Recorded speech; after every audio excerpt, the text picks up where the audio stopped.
ओम नमः शिवाय। दोस्तों, आपका मेरे YouTube चैनल भक्ति की मूर्ति में स्वागत है।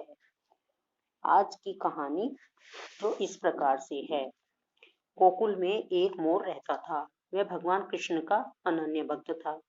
एक बार उसने श्री कृष्ण की कृपा पाने के लिए कृष्ण के द्वार पर जाकर जप करने का विचार किया। उसके बाद वह भगवान कृष्ण के द्वार पर जाकर कृष्ण कृष्ण जपता रहा। उस जप करते करते उसे 1 वर्ष हो गया। उसे कृष्ण की कृपा प्राप्त नहीं हुई। एक दिन दुखी होकर मोर रोने लगा। तभी वहां से एक मैना उड़ती हुई जा रही थी। उसने मोर को रोते हुए देखकर उसे बहुत अचंभा हुआ। मैना ने सोचा, ऐसे तो मोर किसी भी कारण से रो सकता है, लेकिन कन्हैया के द्वार पर रोए तो यह तो अचंभे वाली बात ही है। तब मैना मोर के पास गई और मोर से रोने का कारण पूछा।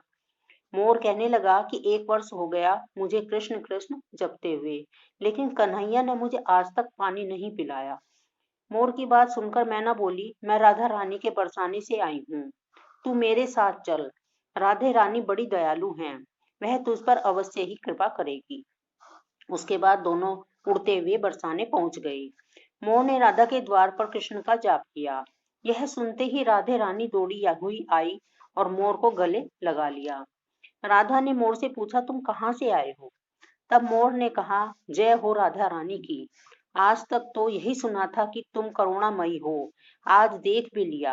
राधा ने पूछा, कैसे? मैं 1 वर्ष से कृष्ण के द्वार पर कृष्ण नाम का जप कर रहा हूँ, लेकिन पानी पिलाना तो दूर, उन्होंने मेरी तरफ देखा तक नहीं। तब राधा कहने लगी, कृष्ण ऐसे निर्मोही तो नहीं है। तब राधा ने मोर से कहा, अब तुम कृष्ण के द्वार पर जाओ तो राधा राधा जपना। मोर राधा की बात मानकर वापस कृष्ण के द्वार पर जाकर राधा राधा जपने लगा। यह सुनते ही कृष्ण दौड़े चले आए और मोर से पूछा, तुम कहाँ थे? तब मोर ने कहा, मैं 1 वर्ष से तुम्हारे नाम का कीर्तन कर रहा था। तुमने मुझे पानी तक नहीं पिलाया। आज राधा का नाम जपने पर तुम दौड़े चले आए। मोर की बात सुनकर कृष्ण बोले, मैंने तुझको कभी पानी नहीं पिलाया, यह मैंने पाप किया है। लेकिन तूने राधा नाम लिया, यह तेरा सौभाग्य है। इसलिए मैं तुझको वरदान देता हूँ कि जब तक यह सृष्टि रहेगी, तेरा पंख सदैव ही मेरे शीश पर विराजमान होगा। साथ ही जो भी भक्त किशोरी जी का नाम लेगा, वह भी मेरे शीश पर रहेगा।